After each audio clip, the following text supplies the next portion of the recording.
des choses grandioses. Mais notre part, c'est de nous préparer dans la relation avec lui. Nous parlions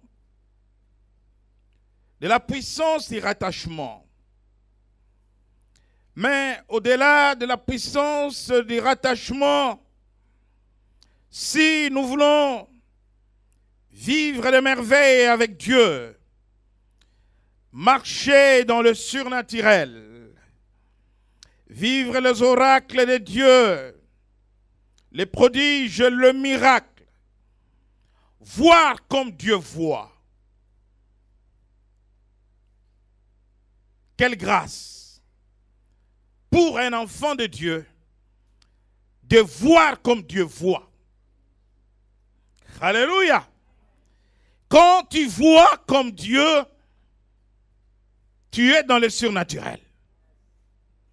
Parce que l'homme ne voit pas toujours comme Dieu voit. Amen. Voyez-vous, lorsque Jésus pense qu'il faut donner de la nourriture à près de 5000 hommes, sans compter les enfants,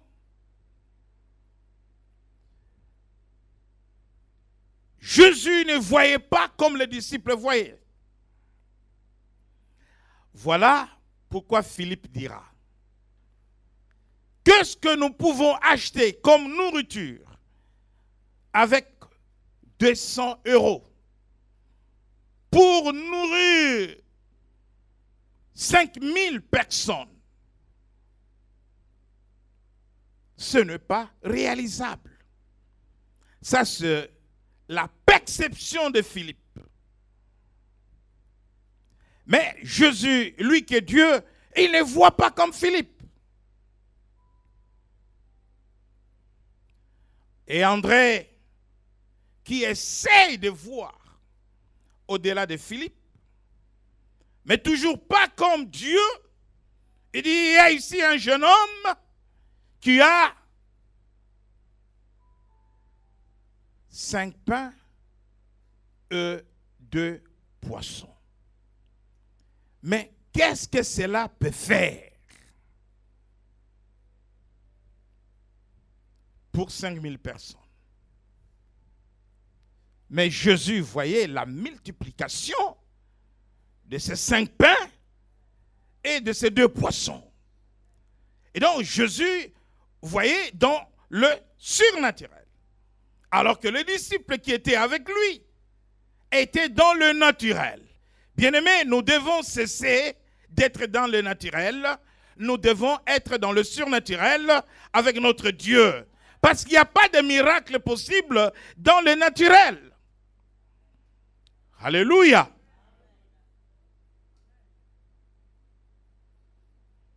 Lorsque on vous annonce que vous souffrez d'une maladie incurable, et donc pour vous, dans le naturel, vous voyez la mort.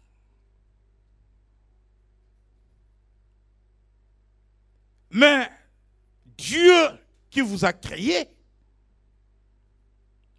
dans le surnaturel, il voit votre guérison.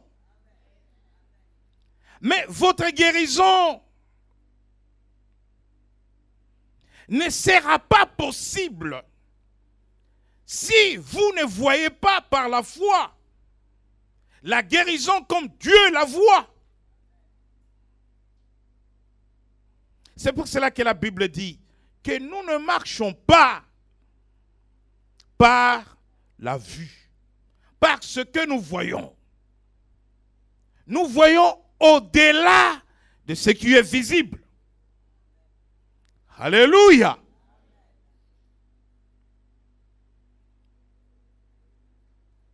Dieu dit à Abraham: lève tes yeux et vois. Parce qu'Abraham ne voyait pas au-delà de son entourage. Et lorsque Dieu dit: lève tes yeux, le regard du surnaturel. Alléluia. Maman Joséphine est là? Ah, je devrais te rappeler. Je vais te recevoir à la fin. Ne sois pas fâché. Sinon, tu ne vas pas bien écouter la parole de Dieu. Elle m'a appelé ce matin, je lui ai dit, je suis avec les diacres Félicien, je te rappelle, je ne l'ai pas rappelé. C'est bien de s'excuser toujours. Alléluia. Comme ça, elle est apaisée. Sinon, elle peut passer le culte sans me suivre. Qu'est-ce qu'il prêche? Ils s'en fichent de moi. Je l'ai appelé, il ne m'a pas rappelé. Il a promis de me rappeler, mais qu'est-ce qu'il raconte? Amen. C'est comme ça que les enfants de Dieu doivent fonctionner. S'excuser toujours. Quand vous n'avez pas fait ce que vous devriez faire. C'est simple que cela. Et donc, lorsque nous voyons les choses dans le surnaturel, nous marchons par la foi et non par la vue. Voyez, Dieu pour fonctionner avec nous, Dieu pour opérer avec nous, il va chercher toujours à nous transformer, nous forger, nous façonner, nous élever à son niveau. Amen. Pierre et Jean diront aux paralytiques aux abords du temple, avant qu'il ne marche, Pierre dit, regarde-nous, regarde-nous. Le regard surnaturel. Regarde-nous. Pourquoi il dit aux paralytiques, regarde-nous?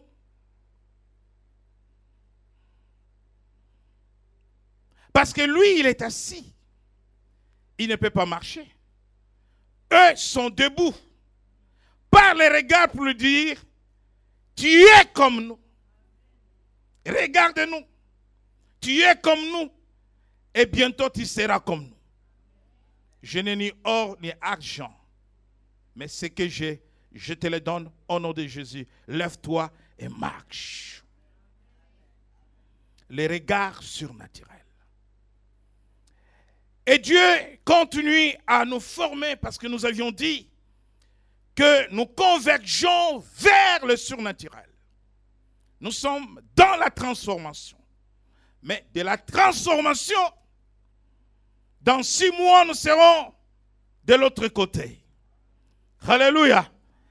Mais ça se prépare. Nous sommes en train de préparer une atmosphère céleste de prodiges, de miracles, de grandes choses au milieu du peuple de Dieu. Un climat spirituel propice pour le miracle. Un climat spirituel propice pour des conceptions surnaturelles. Trompe ou pas trompe, conception. Fibrone ou pas fibrone, conception. Ça, c'est le surnaturel.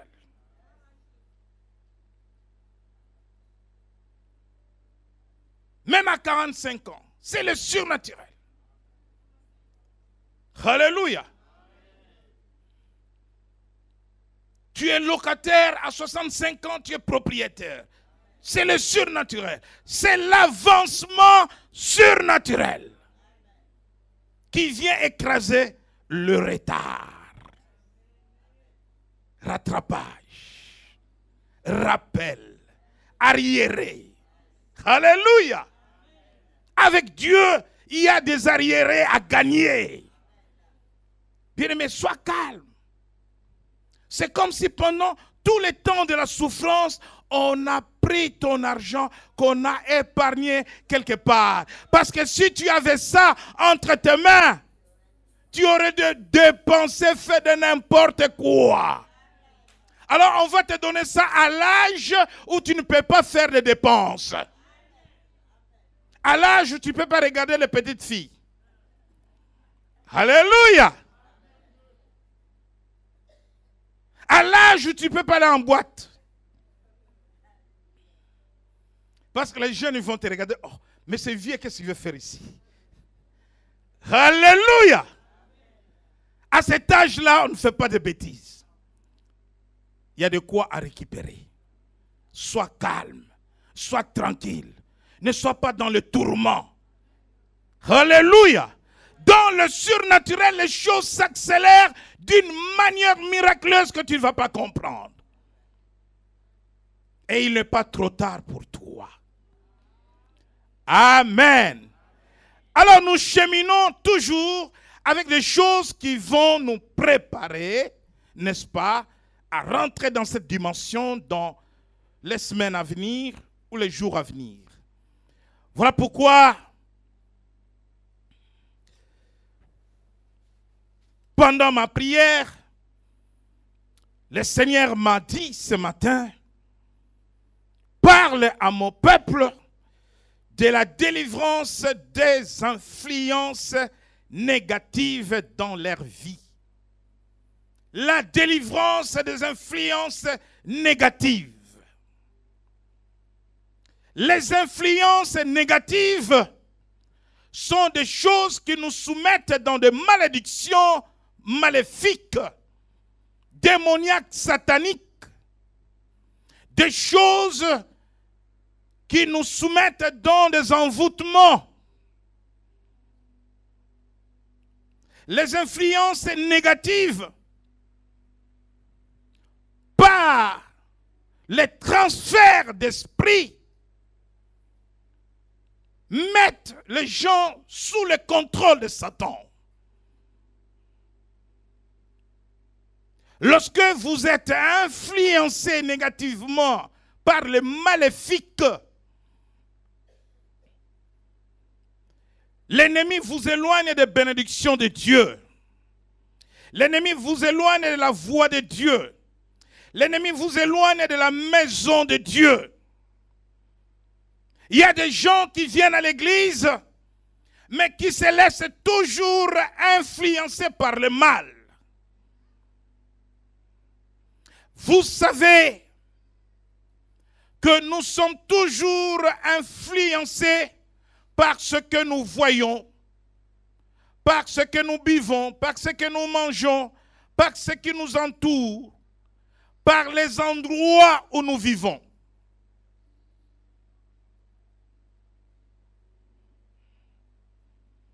Comment être délivré des influences négatives dans la vie? Cela s'opère par les contacts, par les transferts d'esprit. Bien-aimés dans le Seigneur, dans notre siècle,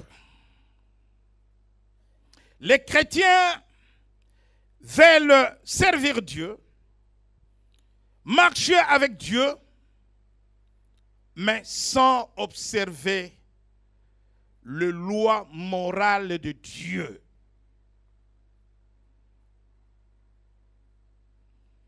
Il existe des lois morales qui sont des règles de conduite des enfants de Dieu.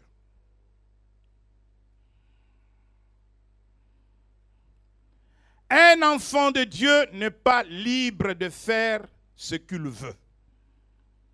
Un enfant de Dieu n'est pas libre de marcher comme il veut. Dieu conduit son peuple avec un code de conduite.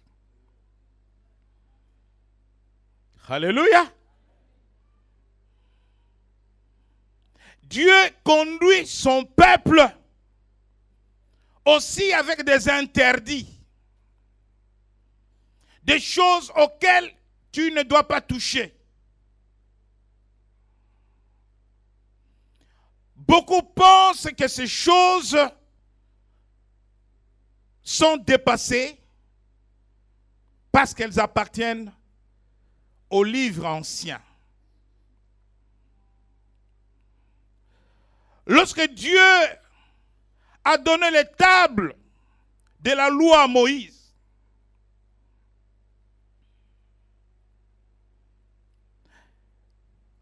au commencement et à la fin, il a amené l'apôtre Jean dans l'île de Patmos. Nous sommes en Grèce. Alors fait prisonnier.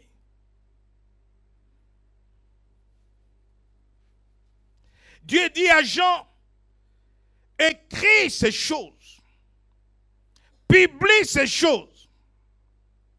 Et donc, dans l'idée de Dieu de parler à son peuple, il n'y a pas d'Ancien Testament et de Nouveau Testament. Il n'y a que la Bible qui est la parole de Dieu. Ce sont des théologiens qui ont appelé la première partie ancien et la deuxième partie nouveau. Dieu n'a jamais distingué la première partie de la dernière partie. Dans l'idée de Dieu, la première partie annonce les choses à venir et les choses qui sont arrivées dans la deuxième partie.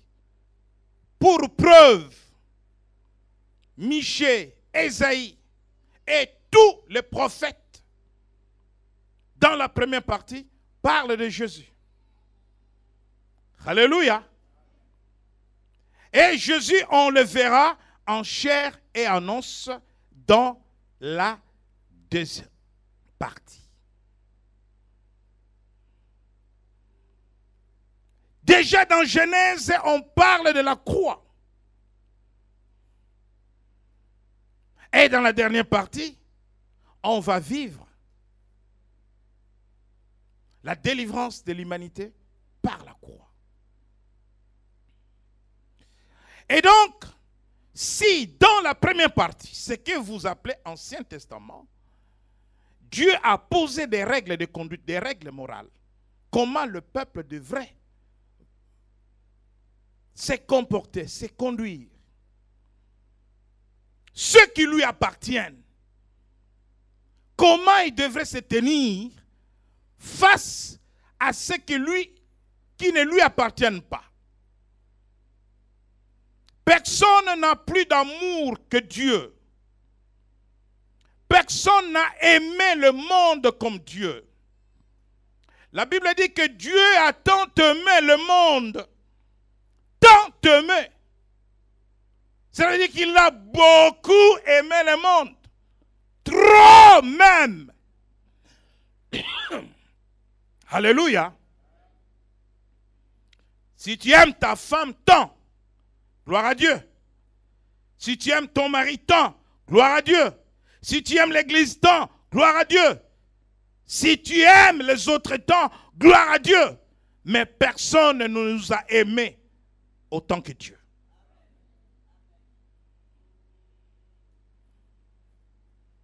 Pour preuve, il a donné son Fils unique. Il l'a envoyé à la mort pour le salut de l'humanité.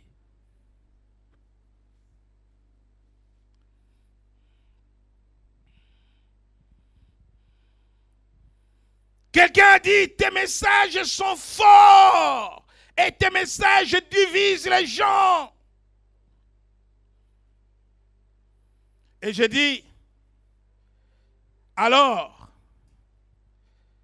si le message fort divise les gens, le premier qui a divisé les gens, c'est Dieu lui-même.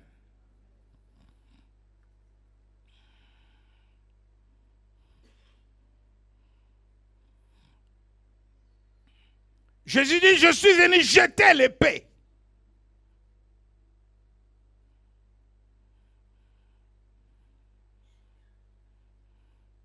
Lorsqu'on parle de ces choses-là, les sorciers et les satanistes font campagne contre nous pour dire ces messages-là divisent. Ce ne sont pas des messages d'amour, mais ces messages trouvent leur fondement dans la parole de Dieu.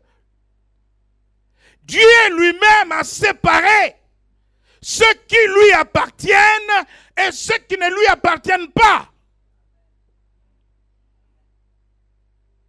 Dieu lui-même connaît qui l'appartient et qui ne l'appartient pas. Dieu lui-même fait cette distinction. Et Dieu lui-même dit à ceux qui lui appartiennent, ne vous mettez pas avec ceux qui ne m'appartiennent pas. Ce n'est pas pour autant diviser une famille. Ce n'est pas pour autant séparer les gens. Mais c'est pour autant prévenir, mettre en garde ceux qui l'aiment, ceux qui lui appartiennent, contre les influences négatives en allant cohabiter avec ceux qui ne le servent pas, ceux qui ne les connaissent pas. L'idée de Dieu, c'est de protéger. C'est de protéger. C'est de ne pas perdre un peuple. L'idée de Dieu, c'est de vous ouvrir les yeux. L'idée de Dieu, c'est de vous garder intact jusqu'à l'avènement du Seigneur. Parce que nous vivons dans un monde à cohabitation. Jésus lui-même dit, Père, ils sont dans le monde, mais ils ne sont pas du monde. Mais le problème de nos jours, les chrétiens sont dans le monde et ils veulent être du monde. Jésus a dit, ils sont dans le monde, mais ils ne sont pas du monde. Lorsque le Seigneur dit cela, dans Jean 17, cela veut dire que nous sommes dans le monde avec nos familles, avec nos frères, avec nos amis, avec nos voisins, mais nous ne sommes pas tous de la même nature. Alléluia.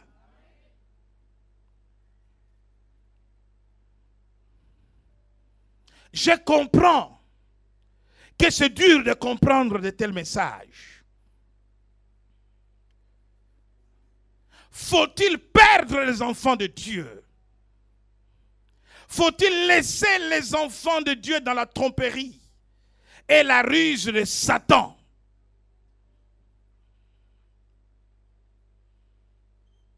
En faisant plaisir à ceux qui ne sont pas enfants de Dieu, en faisant plaisir aux sorciers,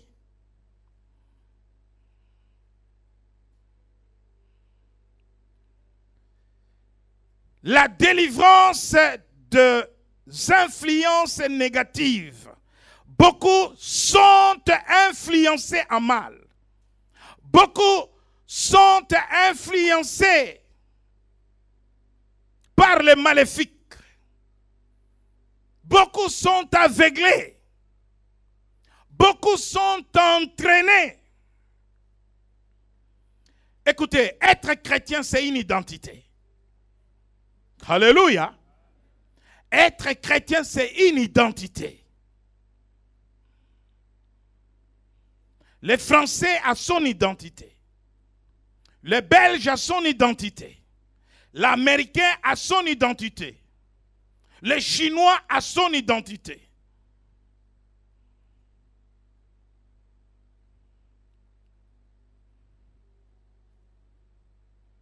Les Chinois ne mangent pas ce que les Français mangent. Les Français ne mangent pas ce que l'Américain mange. Amen. C'est lui qui est fier de son identité. Bien-aimés, nous sommes citoyens du royaume de Dieu. Nous sommes des citoyens du ciel. mais émigrer sur la terre.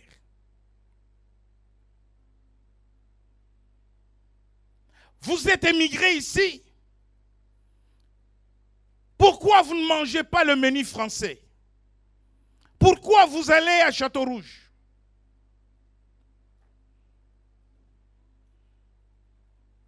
Parce que vous êtes fiers quelque part de votre identité. Les chrétiens doivent être fiers de leur identité céleste. Et par voie de conséquence, nous nous distinguons des autres. Nous ne faisons pas comme les autres. On ne s'habille pas comme les autres. On ne fait pas de mariage comme les autres. On ne marche pas comme les autres. Et de surcroît, les chrétiens devraient être de bons citoyens. Pour étonner même l'autorité. Vous savez,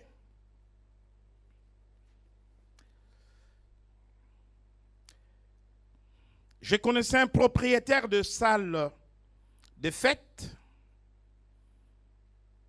à Saint-Denis qui avait des problèmes avec la préfecture. Et la mairie voulait l'aider à continuer à fonctionner, alors que la préfecture voulait procéder à la fermeture des locaux. Le maire reçoit le propriétaire. Il lui dit, écoute, moi je vais t'aider, mais à une condition, que tu ne gardes dans tes locaux que les églises. Pas de soirées, pas de fêtes, que les églises. Si tu gardes que les églises, tu n'auras pas de problème. Et donc, même l'autorité municipale sait que les chrétiens se comportent bien. Alléluia. Même l'autorité municipale sait que si on maintient les chrétiens dans les locaux, on n'aura pas de problème avec le voisin. Bien-aimés, nous vivons dans un monde où de plus en plus l'Église, les chrétiens, les enfants de Dieu sont en train de subir des influences du monde, des influences maléfiques, des influences sataniques.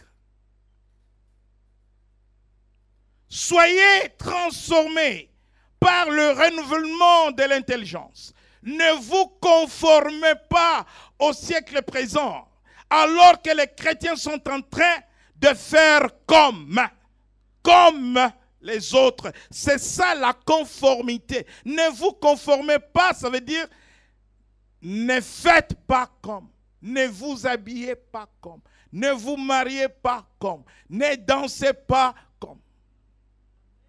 La danse n'est pas interdite, mais ne dansez pas comme.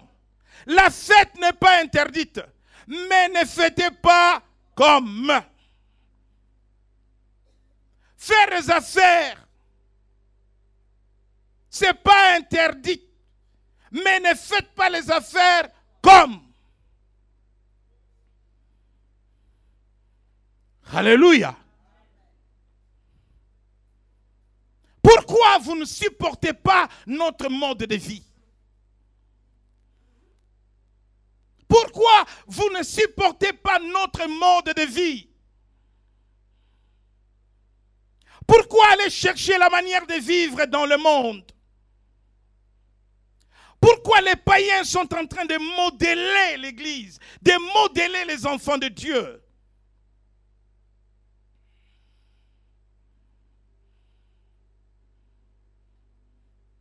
Je peux aussi créer une marque Jubilé. Bon, je lance. Vous allez vous habiller, basket Jubilé, chaussures Jubilé.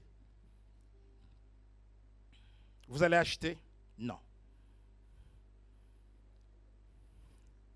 Vous irez chercher le marque que vous connaissez.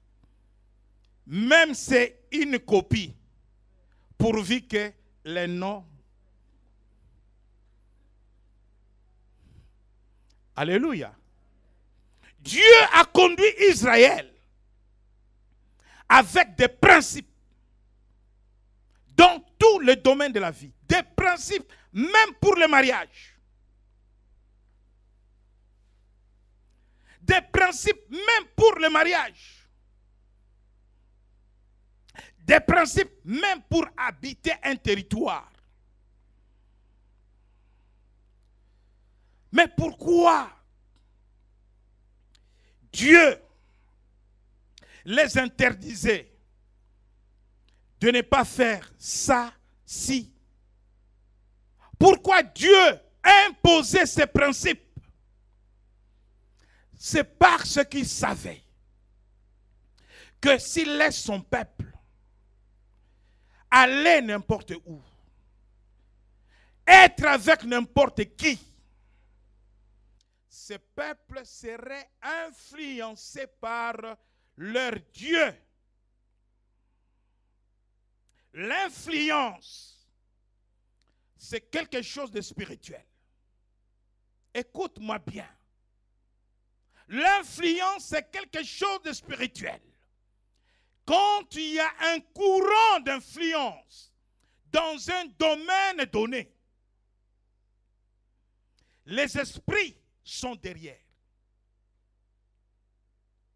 Parce que nous parlons du maléfique. Quand il y a une influence maléfique, les démons sont derrière. Dans la mode, dans le mariage, travail, dans tous les domaines de la vie. Alléluia.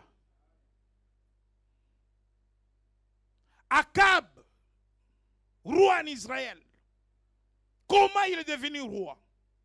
Il avait droit de le devenir parce qu'il était de la lignée des rois. Mais le problème d'Akab, c'est quoi?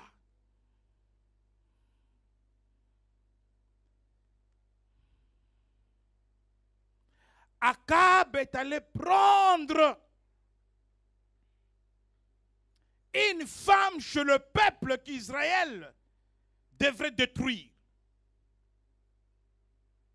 Chez les Sidoniens, ennemis de Dieu,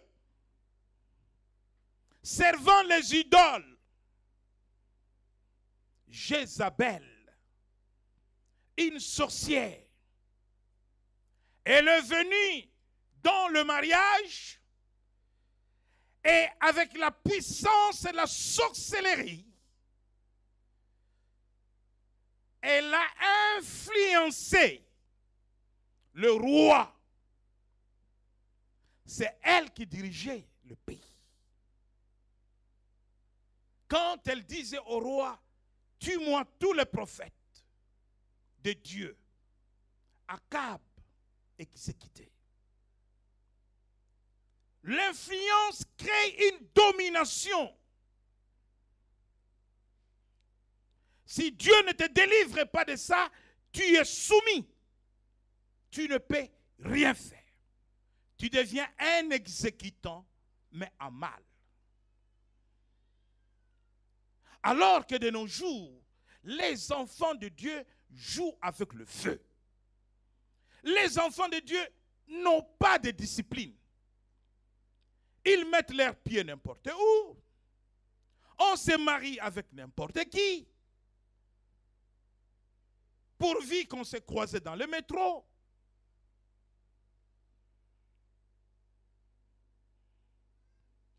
On décide des choses sans consulter Dieu, sans rechercher la volonté de Dieu.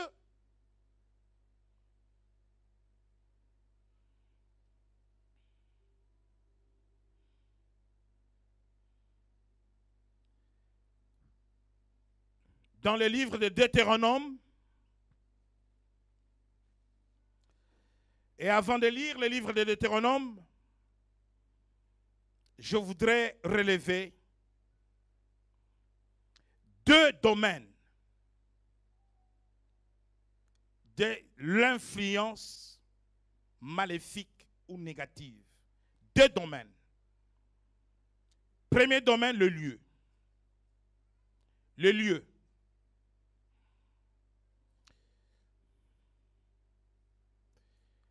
Chaque lieu sur la terre est gouverné par un esprit. Par exemple, ici, nous sommes dans la maison de Dieu. Cette maison est la maison de Dieu.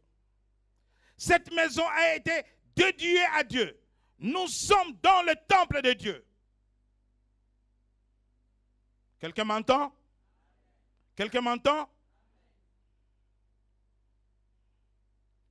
Il y a un esprit qui gouverne ce lieu. Et l'esprit qui gouverne ce lieu, c'est l'esprit de Dieu.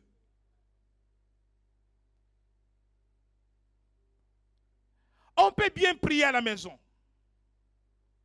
Mais ce n'est pas pareil lorsqu'on vient dans la maison de Dieu. David avait un grand palais orné or, argent, diamant. Mais David dit, je suis dans la joie lorsqu'on me dit, allons à la maison de l'Éternel.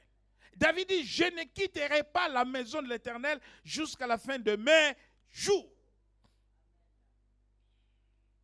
Cette femme, Anne, qui cherchait à concevoir, n'avait pas une maison où elle pouvait passer le temps dans la prière. Bien-aimé, lorsqu'on vous parle de la permanence de lundi à dimanche, cette maison est ouverte pour vous. Quand bien même que vous avez de belles maisons. Mais ce qui se passe ici, bien-aimé, c'est la maison de Dieu. Ce lieu est gouverné. Lorsque vous rentrez ici, vous êtes impacté par l'Esprit de Dieu qui règne en ces lieux. L'Esprit de Dieu influence vos prières. La Bible dit que quand vous priez mal, le Saint-Esprit corrige même le mot, met les choses à leur place, à votre place, et le Saint-Esprit qui est là donne une bonne orientation à vos prières. Le lieu est un facteur important d'influence dans la vie de quelqu'un. Le lieu. Un lieu peut être infesté par le démon. Il y a des endroits, des lieux, des bâtiments, des salles qui sont gouvernés par le diable, par l'esprit du monde, par l'esprit mondain. Si vous avez déjà été en boîte, dites-moi, vous qui avez déjà été en boîte, est-ce que les filles sont habillées comme les filles qui sont habillées dans l'église?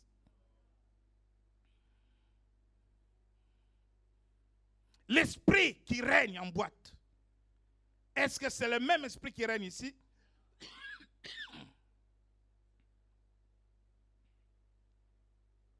Voyez-vous, chaque lieu est dominé par un esprit.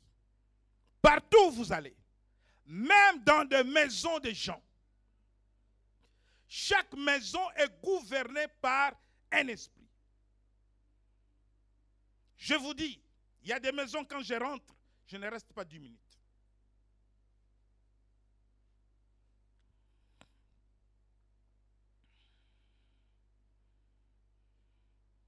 Je dois trouver une excuse pour partir. Parce que je vis quelque chose. Parce que j'ai senti quelque chose. J'étais à l'étranger. Et quand je finis le service, le pasteur qui m'avait reçu m'a dit, nous avons un cas de prière. Une sœur qui est en train de mourir. Est-ce que vous permettez que nous allions là-bas pour que vous priez pour cette sœur?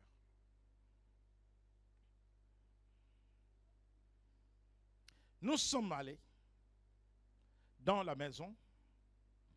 Une sœur qui venait à l'église. Mais son mari ne venait pas à l'église. Nous sommes rentrés dans la maison.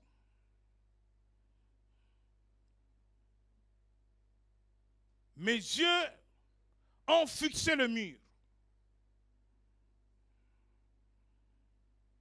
J'ai dit au pasteur, il y a un problème.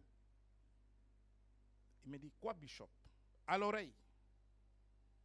Je dis, regarde. Il y a un symbole maçonnique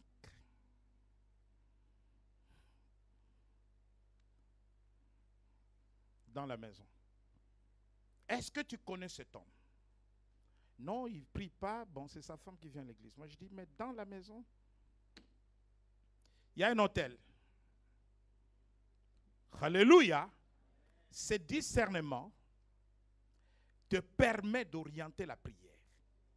Est-ce que tu vas commencer par la femme qui est en train de mourir ou par la destruction de l'autel?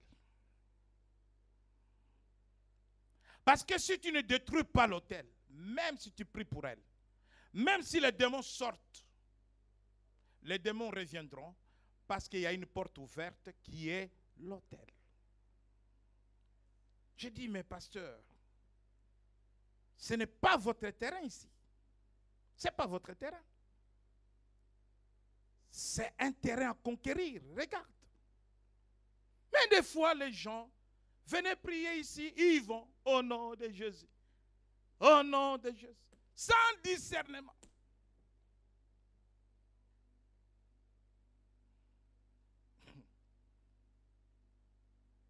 Après, ça n'a pas marché. Qu'est-ce que vous avez fait? Il y a des territoires, il y a des terrains qui sont maudits. Il y a des endroits qui sont maudits. Il y a des jardins qui sont maudits. Quand tu poses tes pieds ou tu es en activité à cet endroit, tu es victime de la malédiction. Parce que l'esprit qui gouverne le lieu n'est pas l'esprit de Dieu. Ce n'est pas pour rien que vous voyez dans certains bâtiments au sol des signes géométriques, des figures géométriques, de reptiles. Parce que les divinités qui gouvernent ce lieu sont représentées par des totems ou par des signes. Maintenant, je ne dis pas que vous ne pouvez pas aller dans vos démarches, mais je parle de la manière dont les choses se passent. Allez partout dans le nom de Jésus. Mais je suis en train d'expliquer que chaque endroit est gouverné par un esprit. C'est pour cela que Dieu demande dans Deutéronome chapitre 2. Lisons Deutéronome chapitre 2, chapitre 12. Deutéronome chapitre 12, le verset 2.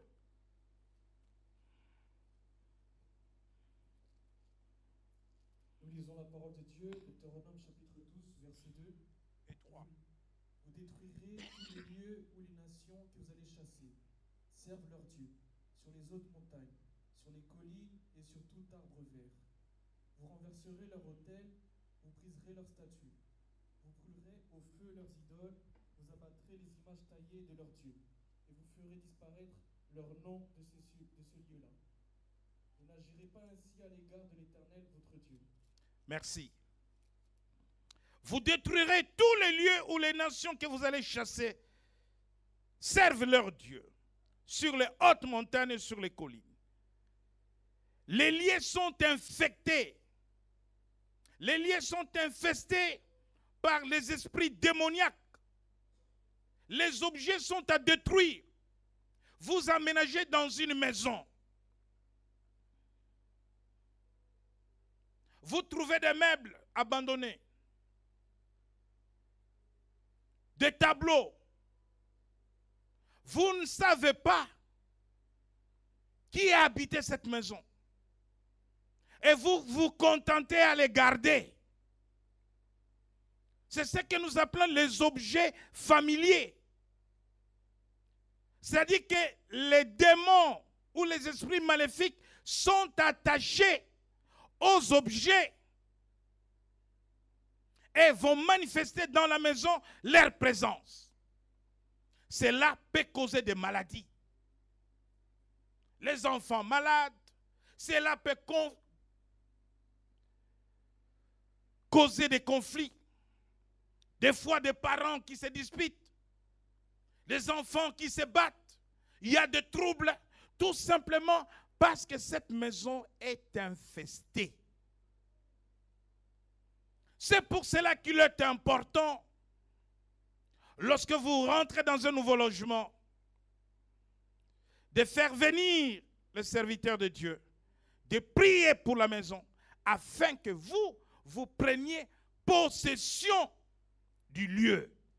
Que vous ameniez l'Esprit de Dieu. Que votre maison soit un sanctuaire pour Christ. Il y a des maisons qui sont des sanctuaires de Satan, mais habitées par les chrétiens.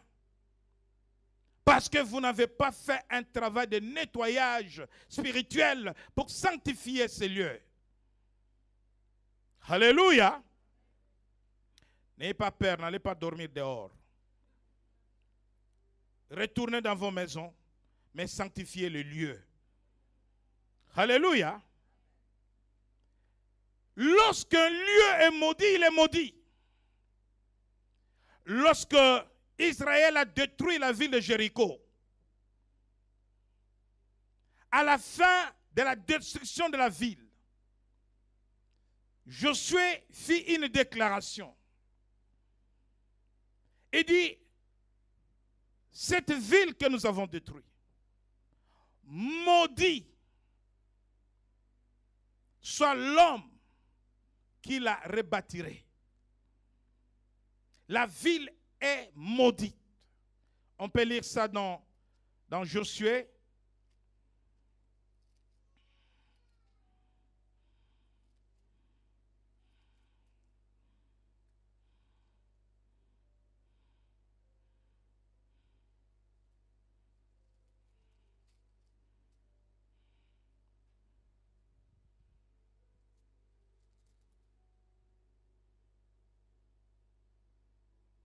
Josué chapitre 6, verset 26.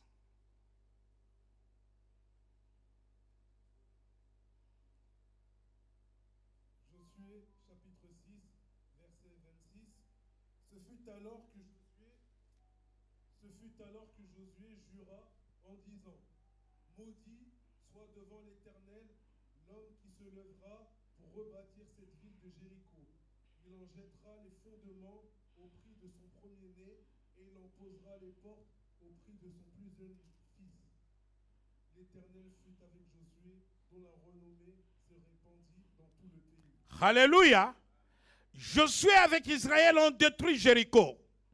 Et lui, il a prononcé une parole de malédiction. Vous devez savoir qu'il y a deux sources de malédiction. Il y a des malédictions qui viennent de Satan, ou des serviteurs de Satan, ou des sorciers. Mais il y a aussi des malédictions qui viennent de Dieu ou des serviteurs de Dieu. Retenez cela. Ici, c'est une malédiction qui vient de Dieu par la bouche de son serviteur. Ils ont détruit la ville de Jéricho. Ils ont pillé la ville de Jéricho. Mais avant de partir, Josué dit, maudit soit devant l'Éternel l'homme qui s'élèvera pour rebâtir cette ville de Jéricho. Et il en jettera le fondement au prix de son premier-né. C'est-à-dire que son premier-né, celui qui rebâtira Jéricho, son premier-né mourra. Parce que ce lieu est sous la malédiction. Je parle du transfert d'esprit par rapport au lieu. Lorsque nous allons dans le livre de 1 roi,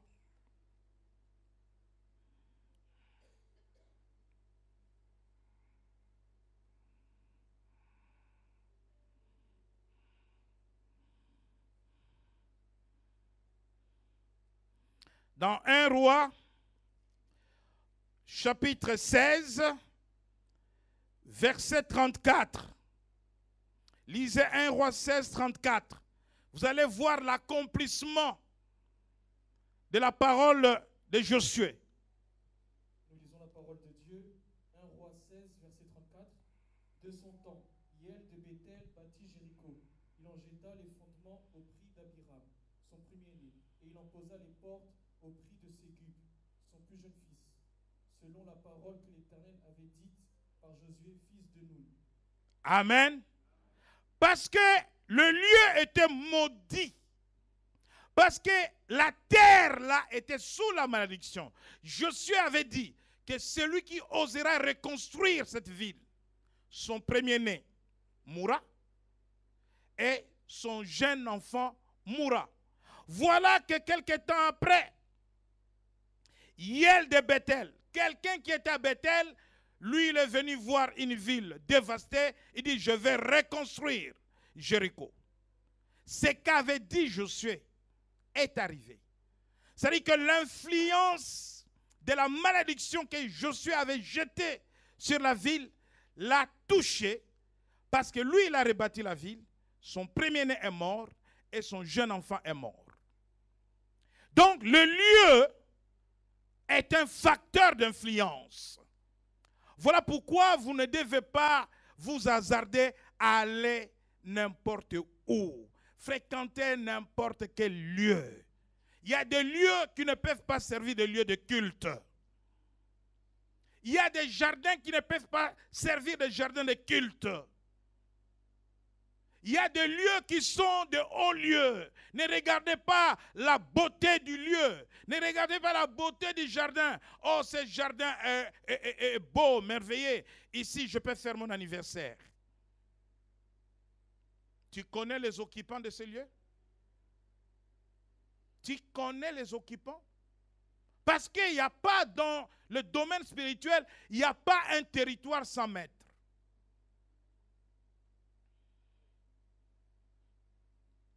Il n'y a pas un territoire sans maître. Il n'y a pas une maison sans maître. Ou c'est Jésus qui est le maître de cette maison, ou c'est Satan. Ou c'est Jésus qui est le maître de ce territoire, ou c'est Satan. Alléluia. Quelqu'un va dire, mais la Bible dit que les cieux et la terre appartiennent à Dieu. C'est enfantin de réfléchir comme ça, parce que la même Bible dit que Satan est le prince de ce monde. Donc, premièrement, le lieu est un facteur de transfert de mauvais esprits. Il y a des endroits, quand tu arrives, tu sens comme si dans ton corps, il y a quelque chose qui ne va pas bien. Quitte. Quitte. Parce que vous avez le Saint-Esprit en vous. Même si le lieu est bien embelli, les gens éclatent. Mais toi, tu sens que depuis que j'ai posé mes pieds en ce lieu, il y a quelque chose qui ne va pas.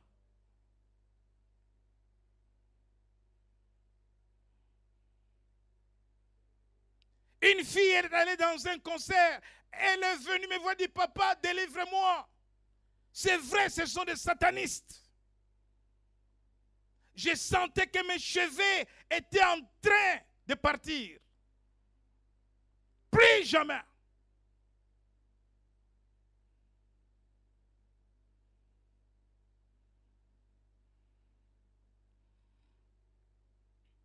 Déjà, ces musiciens, on l'appelle monstre. Monstre. C'est son sobriquet. Toi, tu es un enfant de Dieu. Tu connais la parole de Dieu.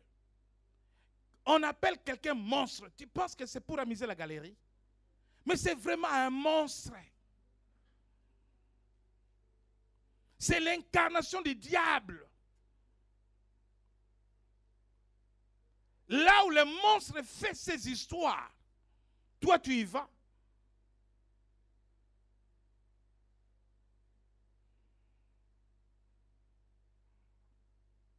l'esprit du lieu peut te toucher en mal. Il y a des gens qui sont tombés malades parce qu'ils sont allés à certains endroits où il ne fallait pas. Priez Dieu, ayez le discernement. Alléluia. Il y a des endroits merveilleux où vous devez aller en tant qu'enfant de Dieu. Vous réjouir aussi.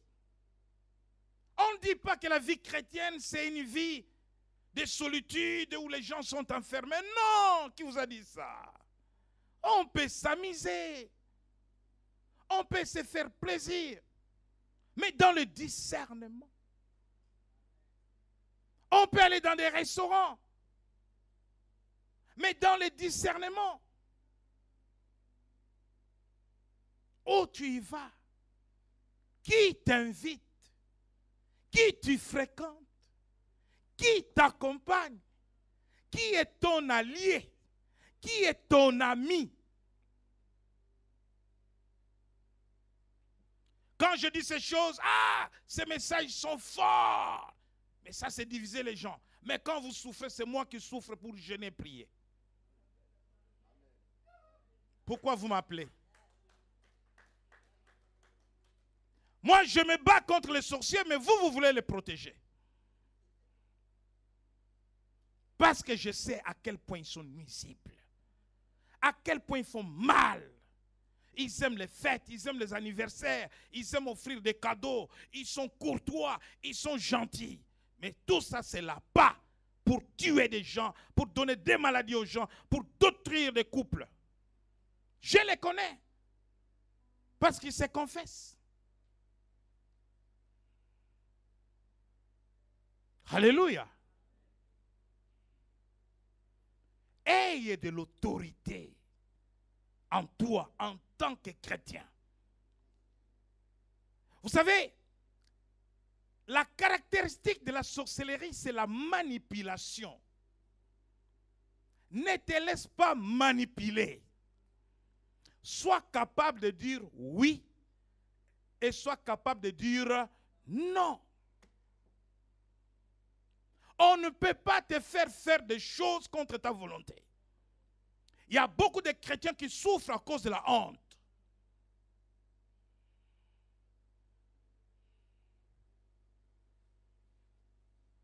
À cause de la honte.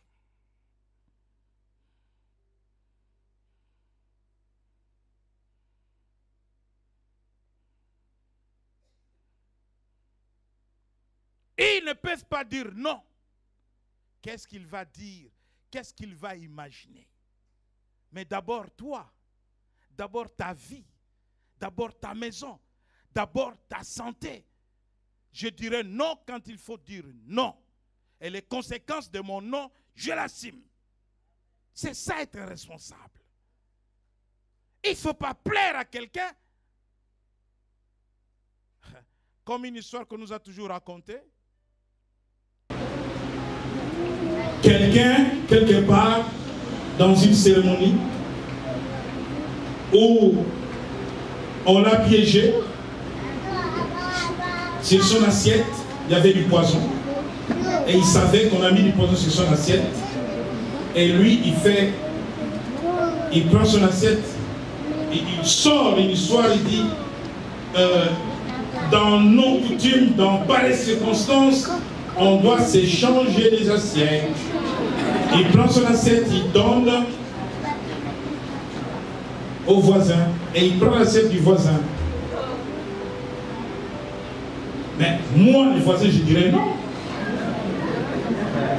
Et c'est le voisin qui est mort à sa place. Les voisins ne savaient pas. Je vais dire non. Je vais dire dans nos coutumes, on ne change pas des assiettes. Alléluia. Amen. Mais les voisins, parce que l'autre c'était une autorité aussi, pas respect. Mais dans les mêmes circonstances, un autre chez l'autorité, on va servir la table. Il se croule par terre. qu'est-ce qui se passe? Hôpital. Donc, il ne pouvait pas dire non au chef, mais il savait que là, si tu manges, la caisse t'attend. Et comme il ne peut pas dire non, il s'écroule. Ah, ah. Et le chef dit, amenez-le à l'hôpital. Hélicoptère. Il arrive à l'hôpital. Laissez-moi tranquille. Qui vous a dit que je suis malade? Alléluia. Ça, c'est le courage. Ça, c'est être responsable. On ne peut pas t'entraîner dans tout. Mais on a beaucoup de difficultés, même dans les mariages des chrétiens. On veut faire les choses comme les chrétiens. Vous allez entendre des prétextes. Non, ce n'est pas moi, c'est la famille. Est-ce que c'est la famille qui se marie? Est-ce que c'est la famille qui se marie? Ça, c'est la faiblesse des enfants de Dieu. C'est la faiblesse des enfants de Dieu. Nous allons voir dans d'autres religions, les gens savent dire non. Nous, on ne touche pas à ça. Nous, on ne mange pas ça. Nous, on ne fait pas ça. Mais les chrétiens, confusion avec le monde, avec les païens. Prétexte. Non, moi, je ne voulais pas, mais la famille. Quelle famille? Quelle famille? Est-ce que c'est la famille qui se marie? C'est toi qui te maries. C'est ton mariage. C'est ta vie avec ton mari, avec ta femme. C'est l'avenir de vos enfants. Si vous laissez faire les choses, par glissement, on va vous introduire dans des traditions, dans des coutumes, des choses qui peuvent même compliquer votre couple à l'avenir. Ne vous laissez pas faire. Ouvrez les yeux. Ayez de la dignité, de la personnalité. Savoir dire non, ça je ne fais pas. Ça je ne fais pas. Chez moi, il y a des choses qui ne rentrent pas. Si tu fais ça, allons au restaurant. Pas dans ma maison. J'aime le frère Michael. Quand il s'est marié, ses parents l'ont appelé, ont dit, on vient voir la maison, achète-nous la bière, l'alcool. Il leur dit non, vous allez boire ce que je vais vous servir. Ça c'est Michael. C'est ma maison, c'est chez moi vous venez et vous me dites, achète-nous ça. Je vais vous recevoir, chers parents, mais c'est moi qui vous sers. Amen. Amen. Amen. Les chrétiens, les principes. Où sont passés les principes? Où sont passés les principes? Une personne marche avec des principes. Il vit avec des principes. Si tu n'as pas de principes, tu ne peux pas être excellent. Tu ne peux pas être distingué. C'est comme ça que les païens, des fois, ils n'ont pas de respect pour nous. Je sortais de la salle et quelqu'un au micro disait, le pasteur est parti, maintenant levez-vous. Parce que même les païens savent que tant que le pasteur est là, les chrétiens ne vont pas danser.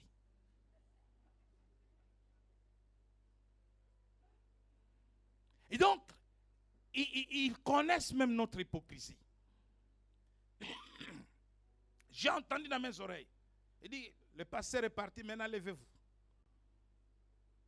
Parce que tant que je suis là, tout le monde coca.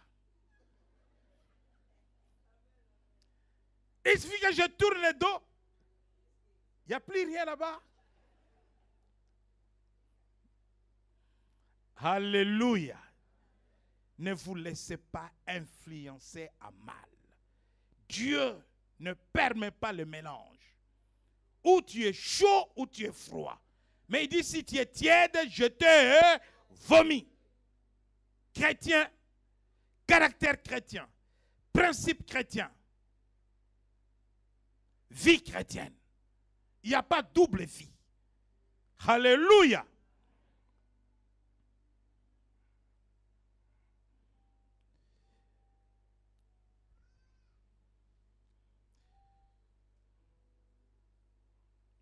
Deuxième facteur, à part le lieu, le deuxième facteur d'influence maléfique et négative, c'est les relations. Les relations. Qui est ton ami? Qui est ton mari? Qui est ta femme? Qui est qui? Qui est ton compagnon?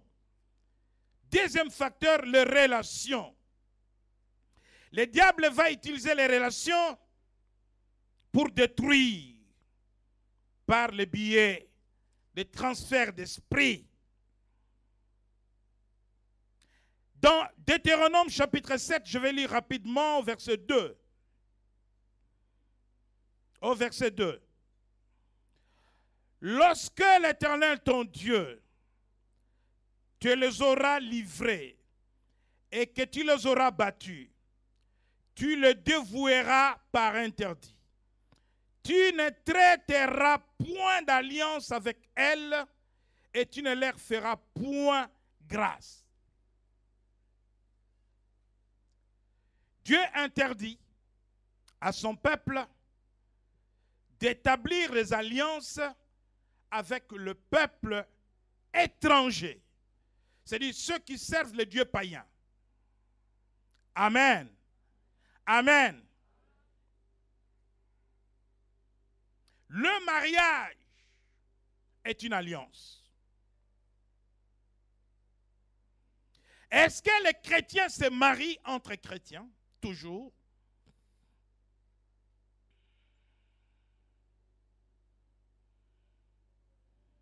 Certains diront, laissez-moi, je vais les convertir. Un homme n'a jamais converti un homme.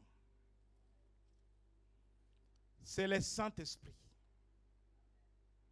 qui convertit. À supposer que je te laisse. Hein?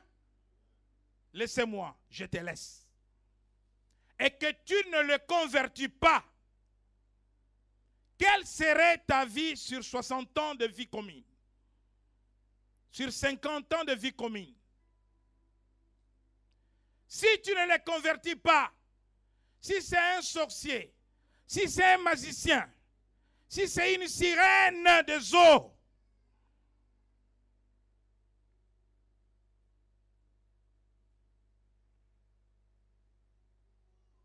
une reine de la côte, c'est ce qu'on dit en Côte d'Ivoire. Hein?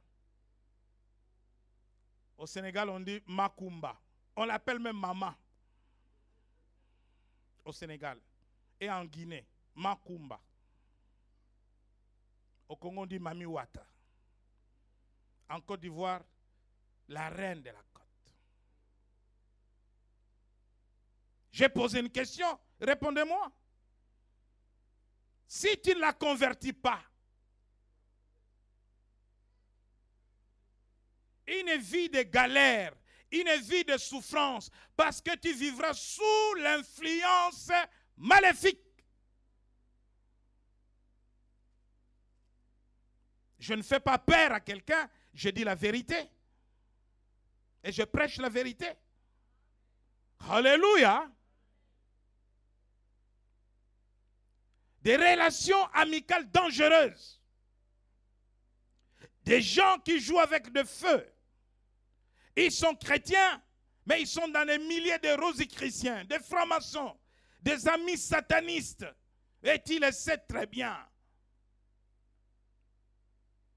Est-ce que tu penses à ta vie, à la vie de ta maison? Tu penses aux cadeaux que tu reçois. Mais qu'est-ce qui est derrière ces cadeaux? Tu penses à ton travail peut-être. Mais qu'est-ce qui est derrière ta position sociale? Au verset 3, il dit, tu ne contracteras point de mariage avec ce peuple. C'est Dieu qui l'interdit. Alléluia. Oh. Moi, je ne vous ai pas demandé de divorcer, mais je parle de la parole de Dieu. Dieu fait grâce. Dieu délivre. Alléluia. Mais ça, c'est important pour les jeunes. Est-ce que les jeunes sont là? Les jeunes filles, est-ce que vous êtes là? Les jeunes garçons, est-ce que vous êtes là? Si vous n'êtes pas encore engagés, ça c'est très important pour vous. Mais si vous êtes déjà engagés, ce n'est pas un problème parce que tout est possible à celui qui croit. Il y a la grâce de Dieu. Amen. Tu ne contracteras point de mariage avec ce peuple. Tu ne donneras point tes filles à leurs fils. Donc je ne peux pas donner les filles du jubilé à n'importe qui. On est bien d'accord? Au fils de n'importe qui. Les filles du jubilé, c'est pour les fils des chrétiens. Tu ne prendras point leurs filles pour tes fils. Les jeunes, les parents de foi sont en avance par rapport à vous. Les parents peuvent vous donner de bons conseils. Et surtout les parents chrétiens. Écoutez les conseils. Le mariage est le domaine dans la vie de quelqu'un qui amène plus de problèmes que d'autres domaines. Plus de problèmes que d'autres domaines de la vie. Et le mariage, c'est un champ de bataille. Le diable a un regard sur chaque mariage. Et pour gagner cette bataille, soyez de la même nature. Alléluia. Vous avez déjà vu une vache avec un mouton? Une vache avec un mouton. Et ils vont donner naissance à quoi? Mais pourquoi nous faisons des choses comme si nous n'avons pas l'intelligence que Dieu nous donne pour comprendre ces choses-là? Sur le plan spirituel, il y a trop de mariages de vaches et de moutons. Des pigeons et des canards. Ce sont des expressions pour comprendre les réalités, ce qui se passe. Tu jeûnes, tu pries, mais l'influence maléfique est tellement forte. J'ai prié pour une femme parce que je ne pouvais pas rentrer dans sa maison. Elle venait à l'église des Lacs quand nous étions à Créteil. Et à chaque fois que nous étions en prière, l'autel de son mari s'est brisé. Mais monsieur, comme c'est sa maison, quand l'autel s'est brisé, il le rebâtissait un autre autel. Et la sœur venait, il a rebâti encore. On priait, à distance on brisait. L'autel s'est brisé. Et lui savait que c'est elle. Il dit, toi avec tes prières là, qu'est-ce que tu as fait encore? Parce que c'est sa maison, nous on brise à distance et lui rétablit. Amen. Voyez cette difficulté, l'influence maléfique. Là, nous sommes dans les relations. Vous savez, dans les relations, vous pouvez vous faire accompagner de quelqu'un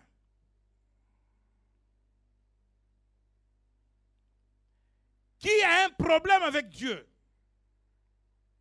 ou qui est allié à Satan.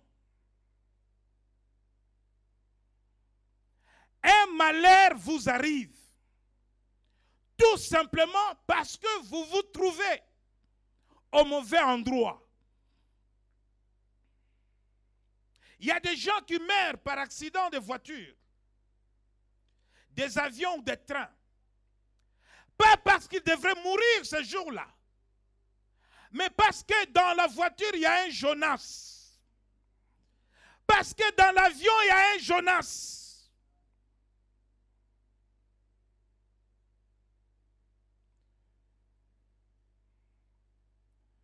Et des innocents qui vont mourir. à cause d'un mauvais accompagnateur, d'un démon qui vous accompagne, d'un occultiste qui est au milieu de vous. Vous savez ce qui s'est passé avec Jonas? Ceux qui étaient dans le bateau disaient que chacun prie son Dieu. Amen. Que chacun prie son Dieu.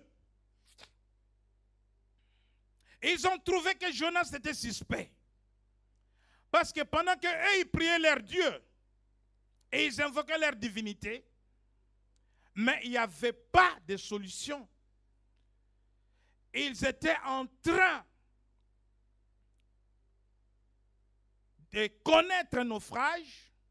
Et ils ont trouvé que Jonas ne priait pas son Dieu. Or, si Jonas avait imploré la grâce de Dieu, oui, c'est vrai, Éternel, tu m'as envoyé évangéliser Ninive, moi je fuis, pardonne-moi, ces gens sont des innocents, ils ne sont pour rien. Calme la tempête, je vais à Ninive. Dieu allait automatiquement calmer la tempête. C'est que lui n'a pas fait. Silence radio, comme si rien n'était.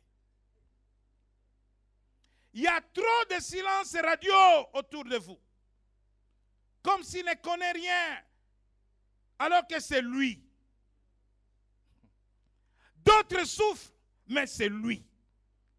Parce qu'il devient un point focal du mal à travers lequel Satan est en train d'opprimer, de toucher tous ceux qui sont autour. C'est le transfert d'esprit.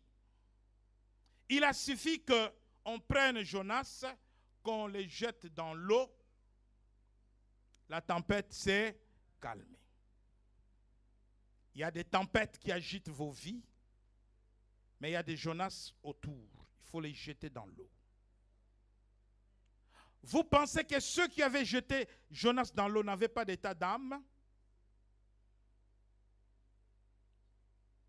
Mais si la solution, c'est les jeter dans l'eau, pour la survie des autres, on fait quoi? Il y a des relations qu'il faudra casser pour sauver ton couple. Il y a des relations qu'il faudra casser. Il y a des femmes qui sont tellement têtues. Le mari lui dit, j'aime pas te voir avec cette maman-là. Elle t'influence à mal. C'est elle qui amène les problèmes dans notre couple. Et la femme qui dit, elle ou rien.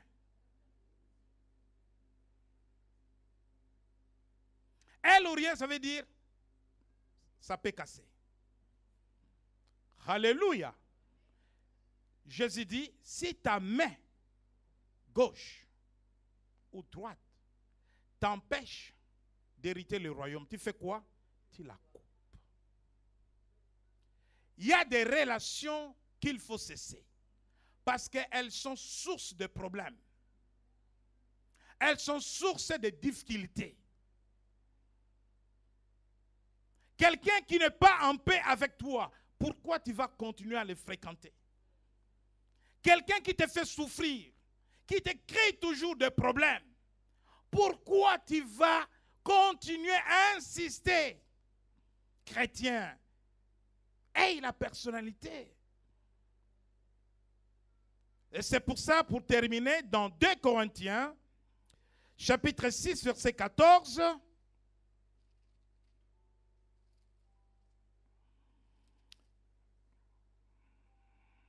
Nous lisons la parole de Dieu, 2 Corinthiens chapitre 6, verset 14.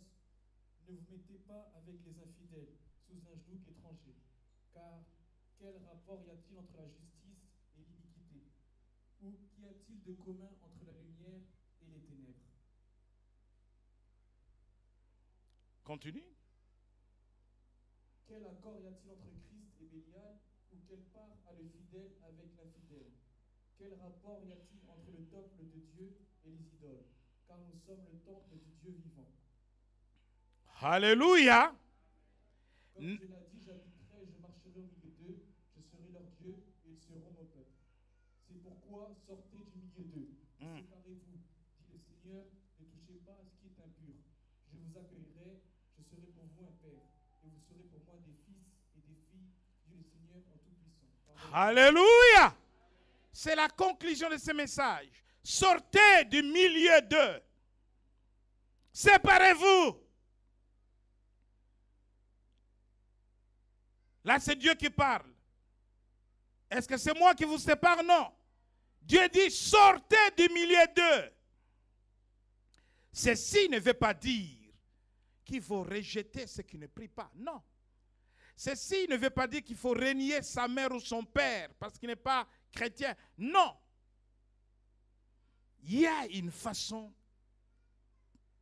que vous devez faire pour organiser votre vie, votre relation avec Dieu, sans vous laisser influencer en mal par ceux qui ne sont pas de Dieu. Voilà, toutes ces influences bloquent les bénédictions des enfants de Dieu.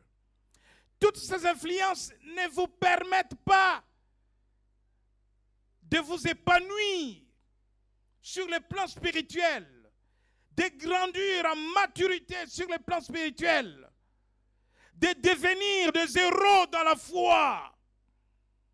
Lorsque vous marchez avec des gens qui ne sont pas de Dieu,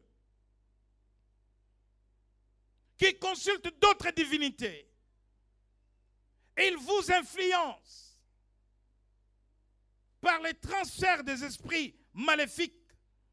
Ils affaiblissent la puissance qui est en vous, que Dieu va vous a donnée. Ils affaiblissent votre relation avec Dieu. Ceci ne veut pas dire qu'il faut rejeter les gens, mais gardez votre identité. Ne faites pas de mélange. Les chrétiens sont trop dans le mélange. Restez chrétiens avec un mode de vie, un mode de fonctionnement, des principes, des règles de vie. J'ai dit chez moi, c'est à prendre ou à laisser. Tu marches avec moi, bienvenue, nous marchons ensemble. Ma vie dépend de Dieu. Ma vie ne dépend pas d'un ami. C'est Dieu qui me dit ce que je dois faire. Ce n'est pas un ami qui doit me dire ce que je dois faire. C'est Dieu qui dirige ma maison. Mais ce n'est pas des gens extérieurs qui vont diriger ta maison. Ce n'est pas ta famille qui va diriger ta maison. Tu as des problèmes dans la maison, tu appelles la famille. Et très souvent, tu appelles les sorciers. Tu livres ta maison. Tu te confies même à ceux à qui on ne peut pas se confier. Même autour de toi. Bien-aimés chrétiens, la discrétion, c'est aussi une valeur pour les chrétiens. Parlez trop. Parlez trop. Et vous parlez facilement. On ne peut même pas vous confier des choses. Pourquoi vous parlez facilement?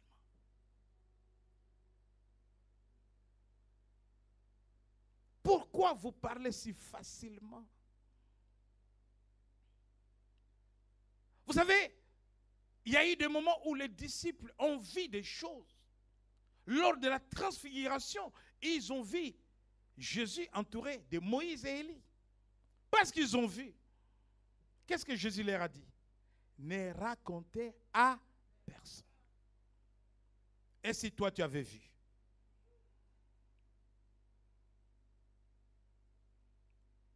Ne racontez à personne. Rahab, une prostituée, a gardé les deux espions d'Israël dans sa maison. Elle a fermé sa bouche. Et à cause de la discrétion de cette femme, quand Jéricho a été détruite, elle a sauvé toute sa famille. Elle est rentrée même dans la généalogie de Jésus-Christ. La discrétion, c'est une qualité, c'est une valeur pour un enfant de Dieu. est-ce que tu peux être discret? Ma soeur, est-ce que tu peux la fermer un peu, être discrète?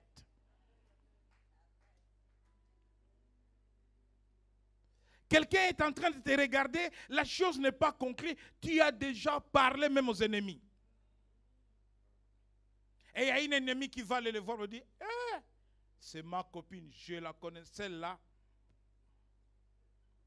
va voir ailleurs. Parce que tu parles trop. Tu livres même aux ennemis tes secrets. Alléluia. Nous voulons prier. Nous voulons prier, bien-aimés dans le Seigneur. Refuse d'être sous l'influence maléfique. Refuse que ta maison soit sous l'influence maléfique. Ma prière est que le Seigneur ce jour délivre ses enfants de toute influence maléfique. Combien ne peuvent pas être à l'église le dimanche à cause de programmes dictés par les païens? Nous nous levons. Que Dieu te révèle. Il dit, invoque-moi, je te répondrai. Je te ferai connaître des choses que tu ne connais pas. Que Dieu te révèle un Jonas ou des Jonas qui amènent des problèmes dans ta vie, qui amènent des problèmes dans ta maison, qui amènent des problèmes à ton travail. Éloigne-toi des Jonas. Les gens qui étaient dans le bateau avaient compris que c'est cet homme qui agite l'eau. C'est à cause de cet homme que nous sommes en train de mourir. Nous n'allons pas mourir avec lui. Jetons-le dans l'eau. Ils l'ont jeté dans l'eau et ils ont eu la vie sauve. Tu as un Jonas quelque part. Un Jonas porteur de malheur dans ta vie. Bien-aimé, il y a des gens qui sont des porteurs de malheur dans la vie des autres. Et il faut les écarter. Il faut les éloigner. Alléluia. Cherche ceux qui te porteront bonheur. Cherche ceux qui te porteront des bénédictions. Ne t'attache pas à ceux qui t'apportent des malédictions.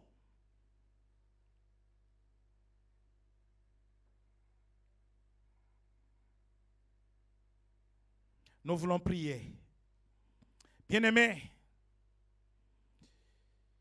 tu es très influencé mais à mal. Tu n'as pas d'autorité pour dire non. Tu veux recevoir l'autorité de la part du Seigneur. Pour prendre des résolutions. Bien-aimé, prends de bonnes résolutions aujourd'hui. Il y a des relations qui doivent s'arrêter. Il y a des lieux où tu ne mettras plus tes pieds. Tu connais tes fréquentations. Le méchant corrompt toujours le bon. C'est ce que la Bible dit.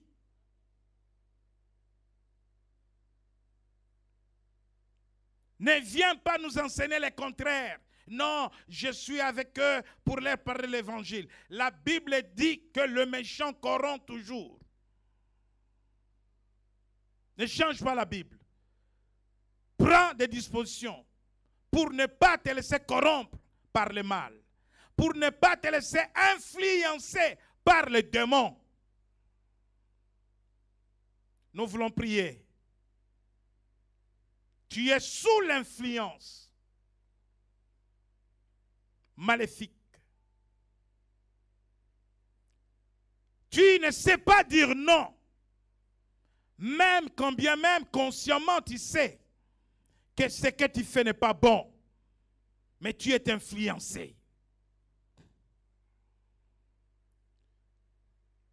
Aujourd'hui, je t'annonce ta délivrance. Au nom de Jésus. De toute mauvaise influence. Que ceux qui portent le malheur dans ta vie s'éloignent maintenant, eux-mêmes, ils vont te fuir. Je déclare qu'ils vont te fuir, qu'ils te lâchent, au nom de Jésus.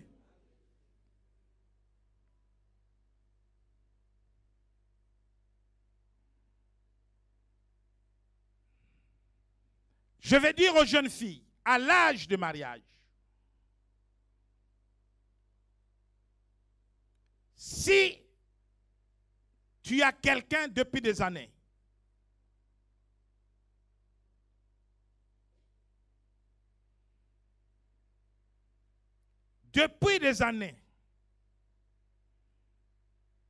les fiançailles, ce n'est pas 3 ans, ce n'est pas 4 ans, ce n'est pas 5 ans, qui te tourne en bourrique. Arrête cette relation. Prie Dieu. Ne permets pas à ce que quelqu'un, un aventurier soit-il, te fasse perdre les années, te fasse perdre le temps. Prends une bonne résolution. Où il y a mariage, où il n'y a rien. Quelqu'un m'entend? Où il y a mariage, où il n'y a rien.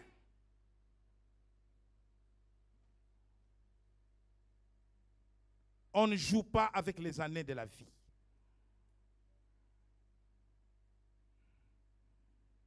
Il y a beaucoup d'aventuriers comme ça qui sont en train de détruire des femmes. Des fausses promesses. Sans réaliser les choses. Prenez de bonnes résolutions. Allez avec des personnes qui vont vous faire avancer dans la vie. Marchez avec des personnes qui vont vous faire réussir dans la vie.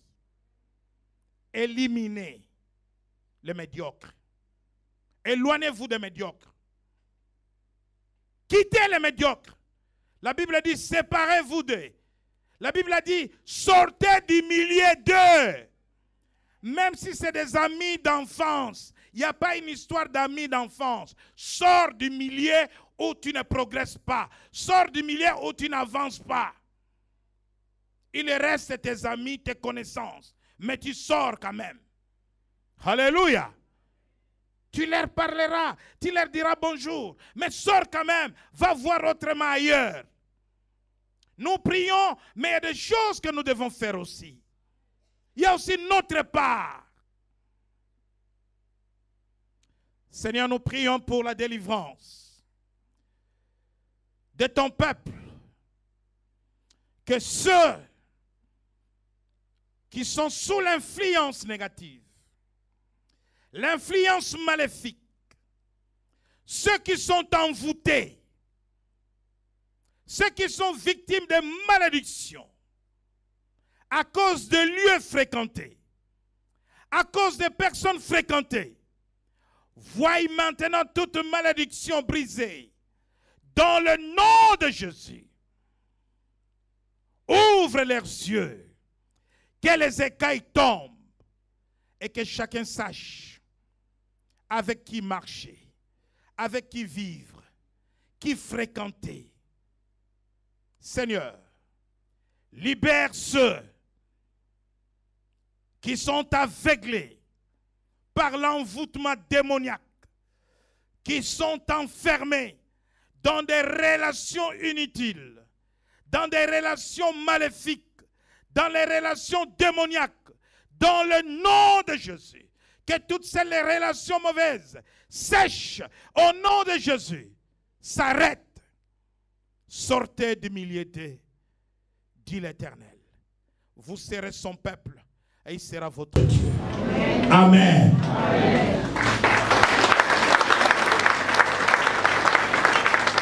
Amen. Personne n'est comme lui. Personne n'est comme lui. Personne.